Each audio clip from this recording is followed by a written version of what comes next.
Well, Seattle hockey fans, we are officially in the off season. The Hershey Bears defeated the Coachella Valley Firebirds in overtime to win the 2022 Calder Cup. And to add insult to injury, in our Locked On NHL mock draft, Hadi Kalakeche called my pick at number 20 a head scratcher. I don't think he's wrong, but I also don't think I'm wrong either. Let's talk about it on this episode of Locked On Kraken. You are Locked On Kraken, your daily podcast on the Seattle Kraken, part of the Locked On Podcast Network, your team every day. We are the Seattle Kraken.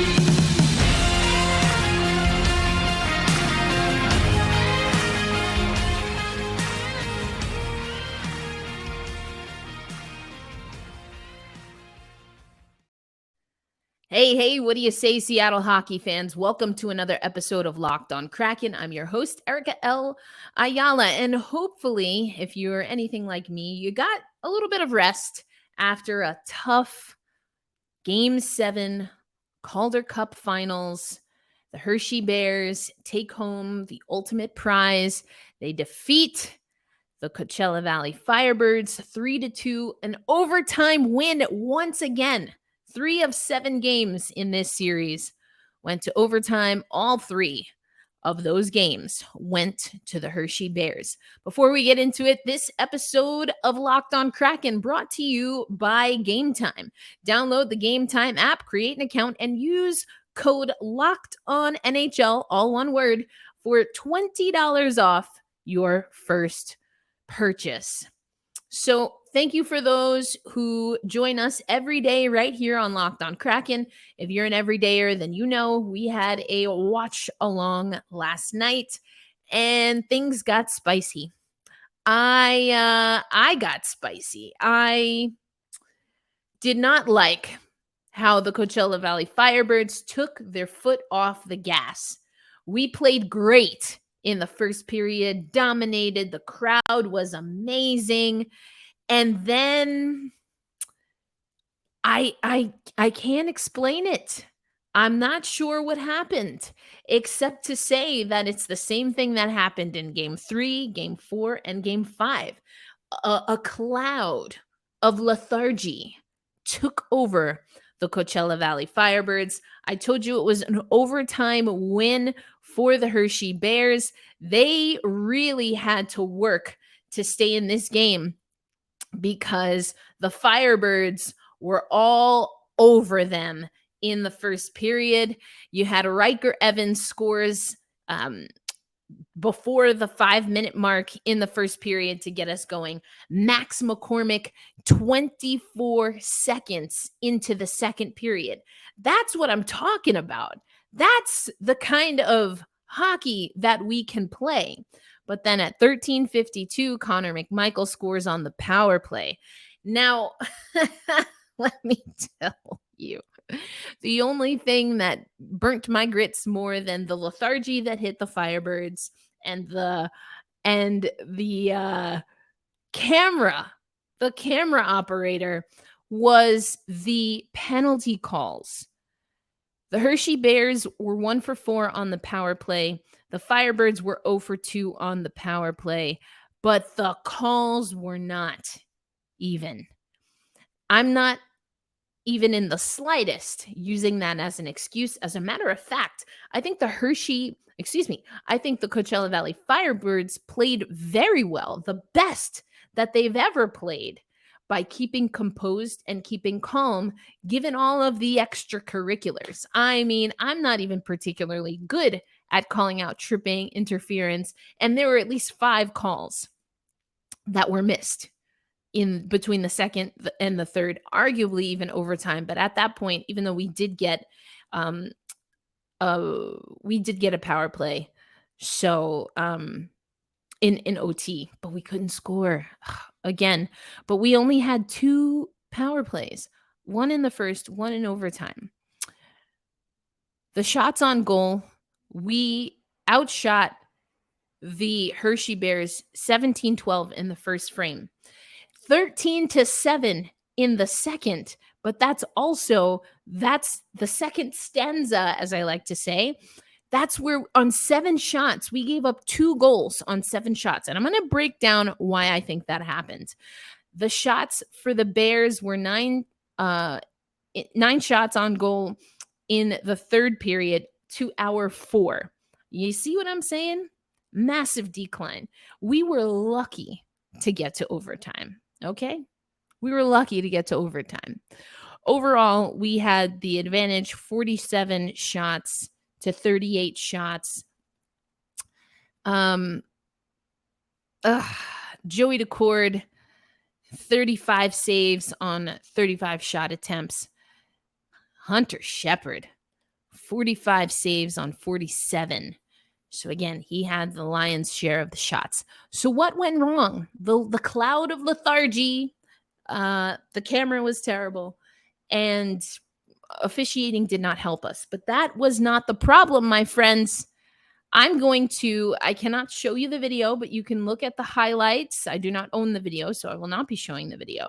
But you can look at the highlights. But I'm going to break this down, okay? This is a screenshot. Can you see that?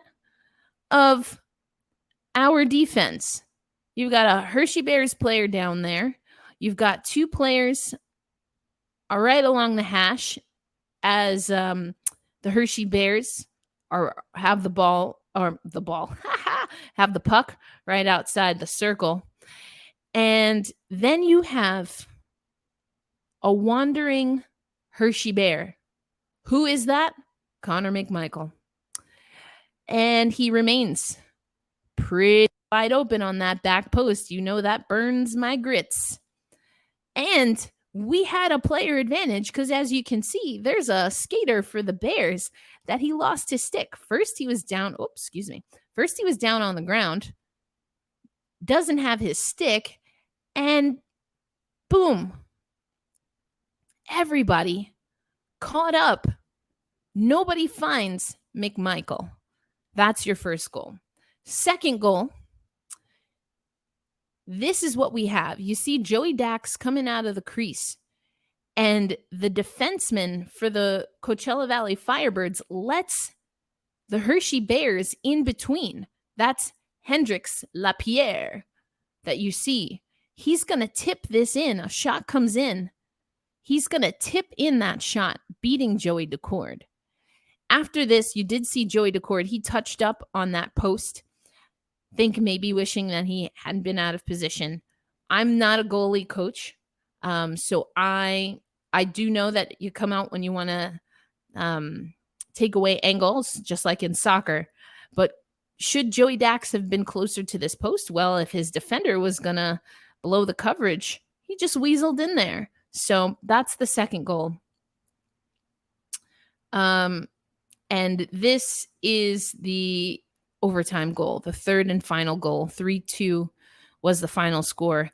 Now here we have the trailing forward not coming back and racing to this far post.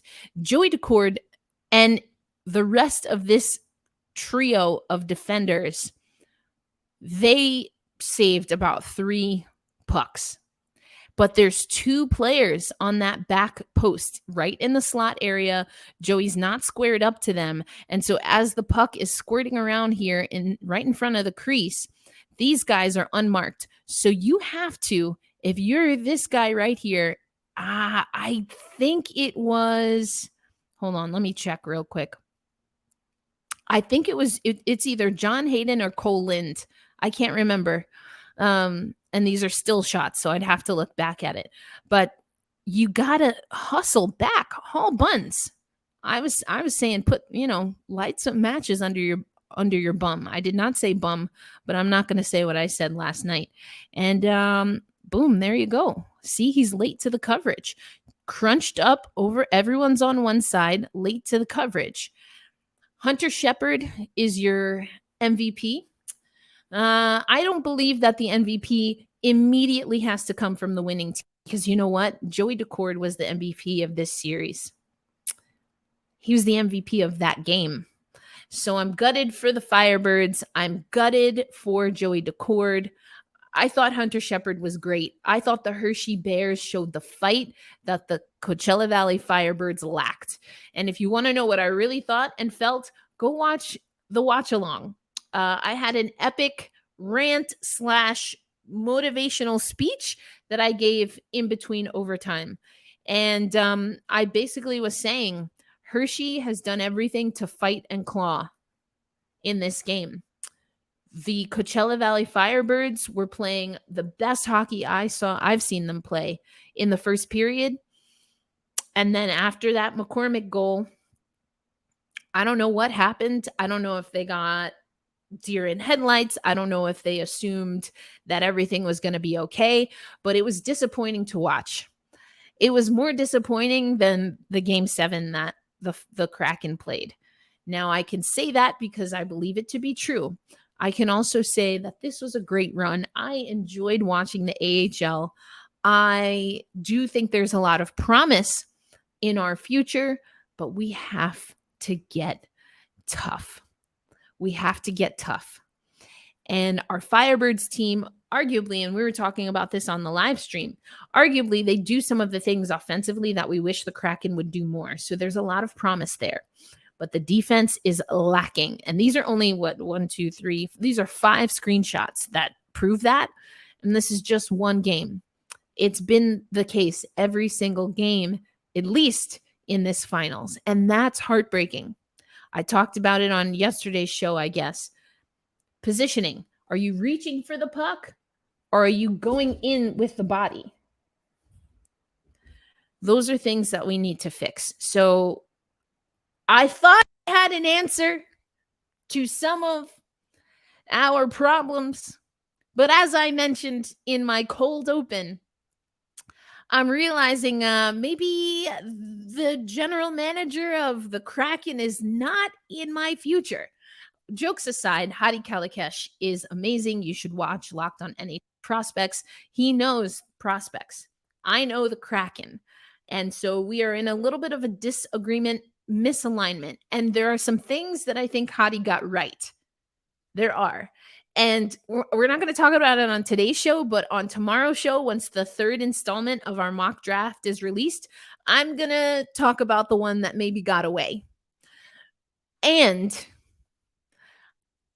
I picked our pick for a reason, and I'm going to let you know who I picked. This is my pick, not who I think the Kraken will pick. This is who I would pick if I were the Kraken, just to be clear.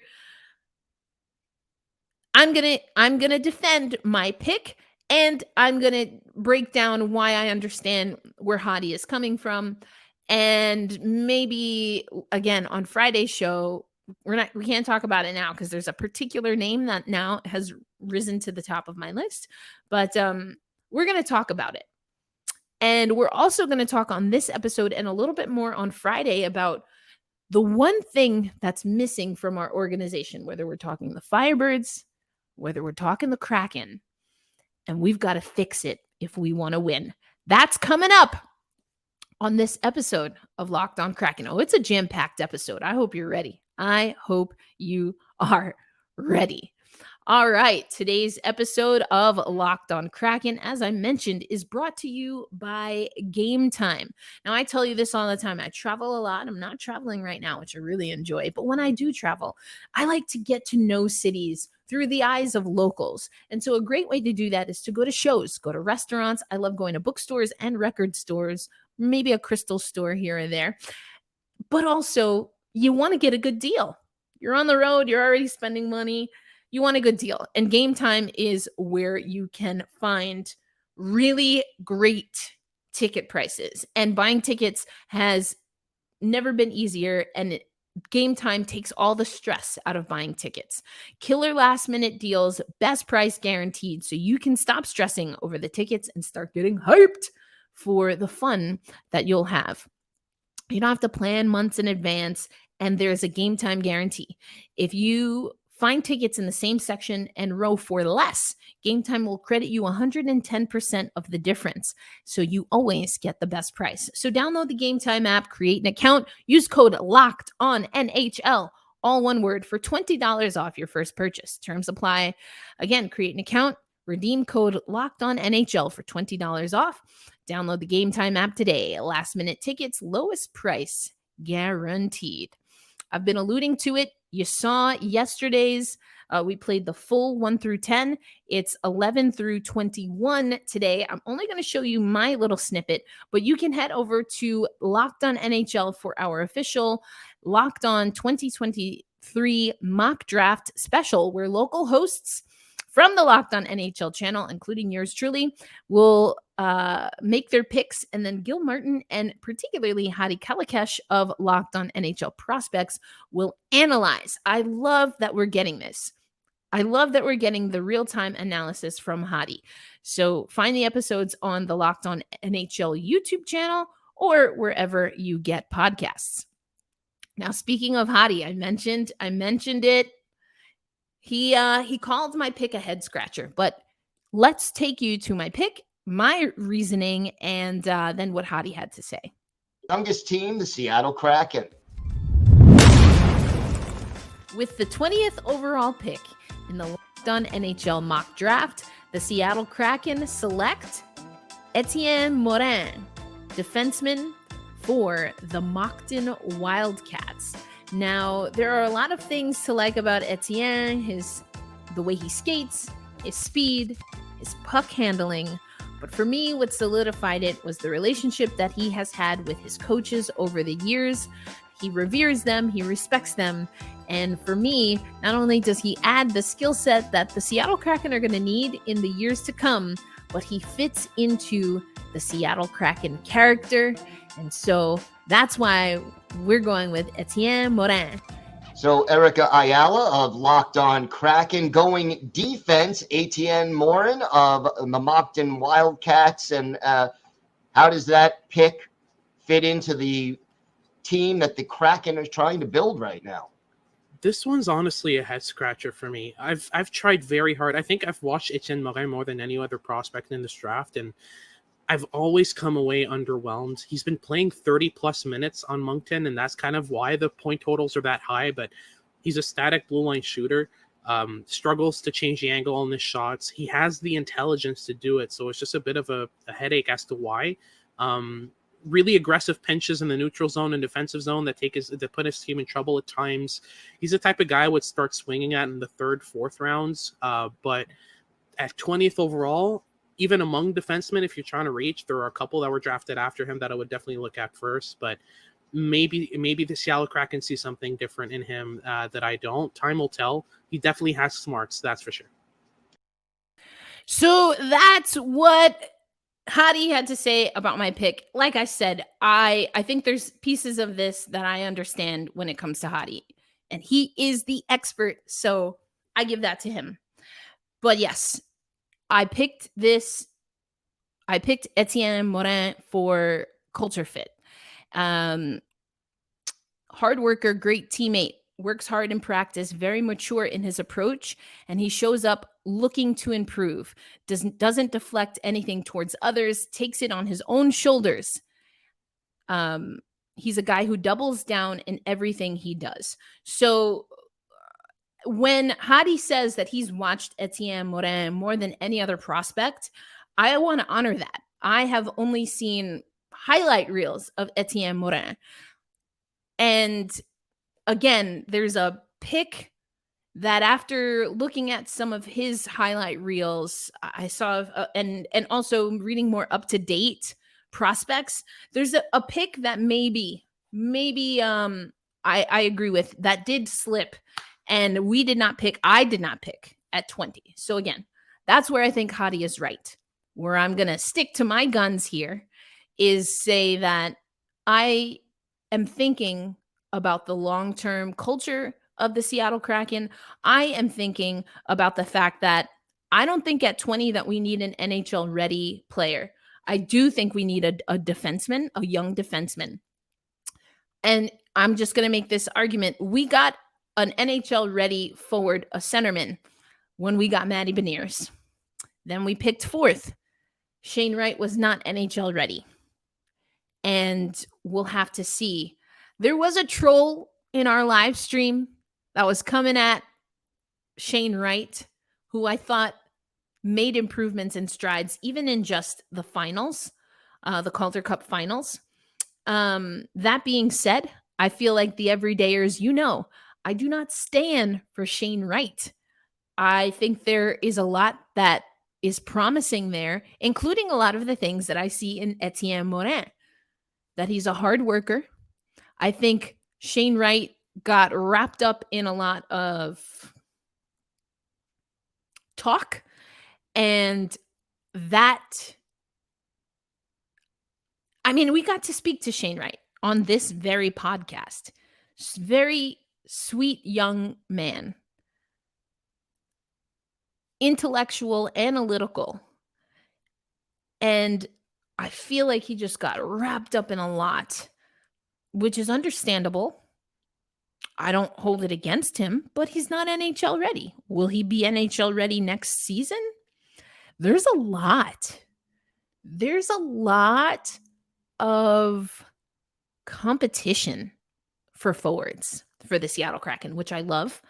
As a Ryan Donato fan, I do not love it, but Shane Wright needs to develop. So I'm not afraid at the 20th pick to pick someone who needs development.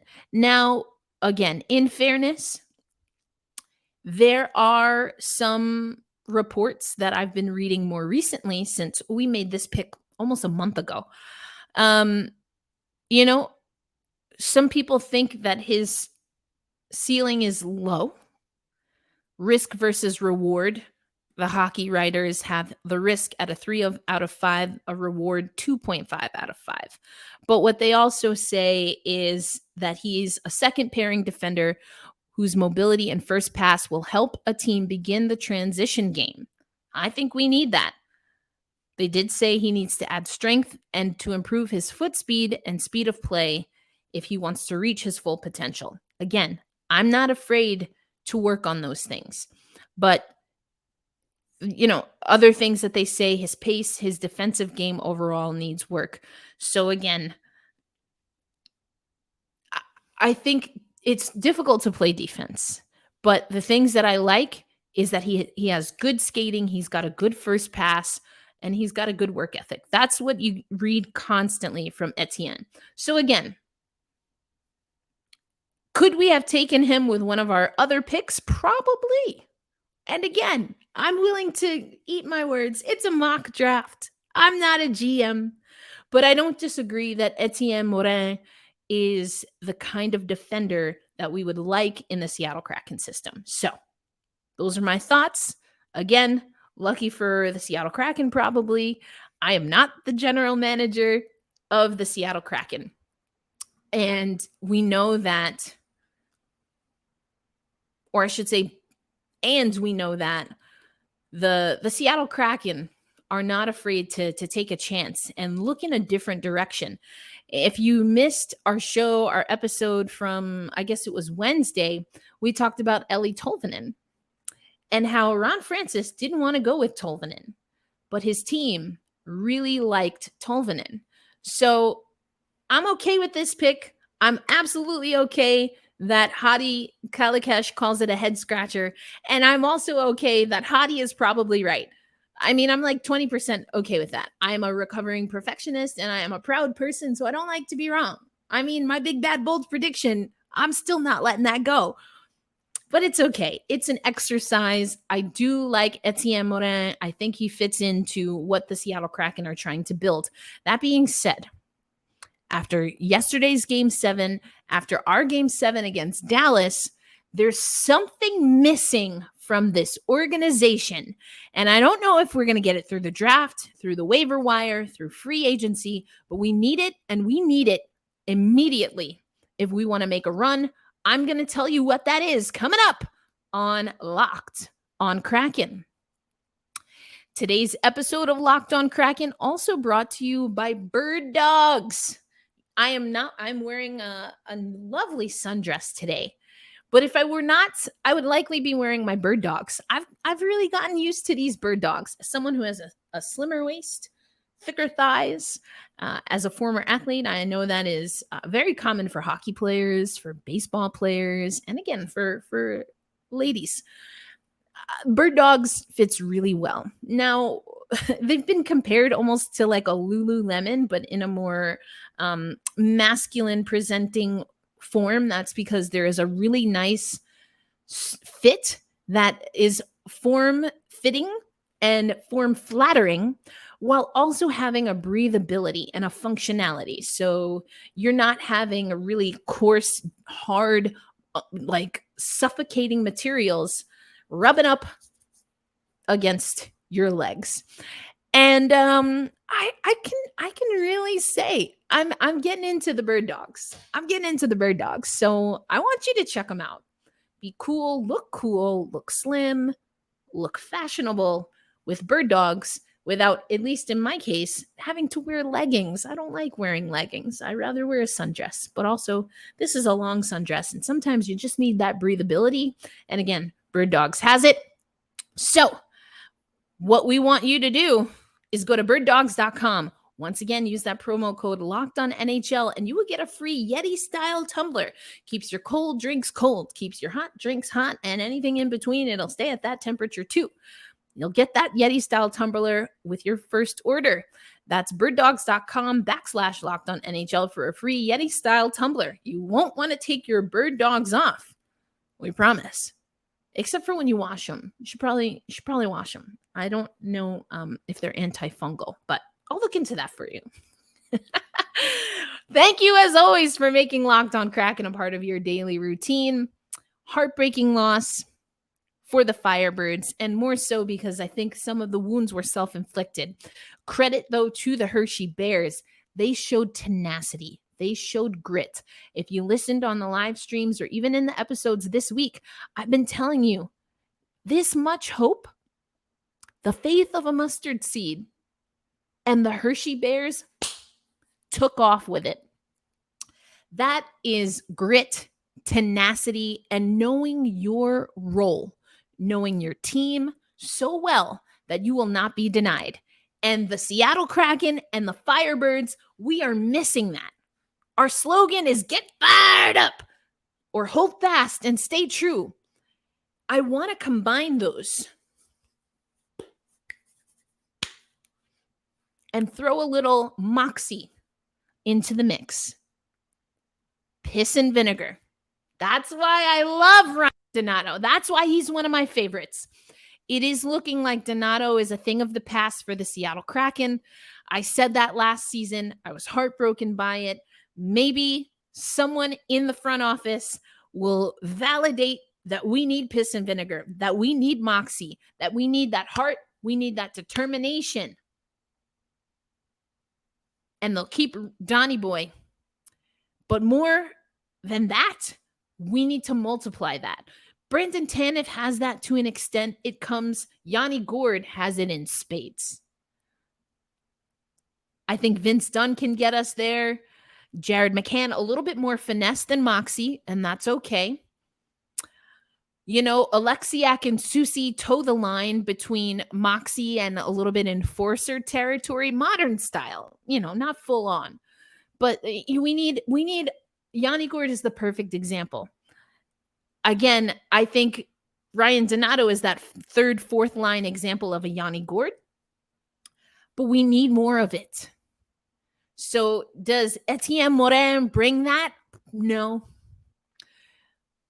I'm not sold that the player I think maybe I passed up on at 20, who we'll talk about tomorrow, I'm not sure they bring that either, but maybe. They certainly are very, they play and look very confident defensively. So again, I'll eat that if I made the mistake. We'll talk about it tomorrow and probably next week. But we need some moxie. We are lovable. We are blue collar, hardworking, and I still believe in the vision of our organization. And we gotta get over that hump. All right? We need a little bit of extra oomph to push the boulder to the top of the hill. What does that look like? Who does that look like? Does that mean just leveling up the character and the makeup of the team, which is another way you can do that? But then that has to come through leadership. So again, I'm excited about the future. let me know. Do you agree with Hadi? Do you think Etienne could possibly be a prototype for what we want for the Seattle Kraken? I don't profess to be an armchair GM, but I do know defense. I do know team building. I do know character, and I do know the Seattle Kraken. So maybe I didn't pick him at the right position, but I do think this type of prospect could do wonders for what the Kraken is trying to build. And then we got to get that sandpaper. Drop me in the comments, free agent, trade, or prospect. Who can give me some sandpaper? I want some sandpaper. Who's got my sandpaper? That's what we need. Thank you, as always, for making Locked On Kraken a part of your daily routine. We are part of the Locked On Podcast Network, bringing you your team every day. And head over to Locked On NHL Next. You know what Hadi thought about my pick? How did everyone else do in our part 2 of our mock draft? Part 3 comes up tomorrow. And yeah, there's a prospect that... And you know what else? I talked about being prideful and not liking to be wrong. When you see where this prospect went, I think that's what burns my grits maybe a little bit more. But we'll talk about it tomorrow, so you're not going to want to miss it. Hold fast, stay true, be kind to yourselves and to each other. And that's right. We got to get fired up. We've got a bright future. Now we need some sandpaper. Let's go get it. All right. I'll catch you on the next episode. Peace.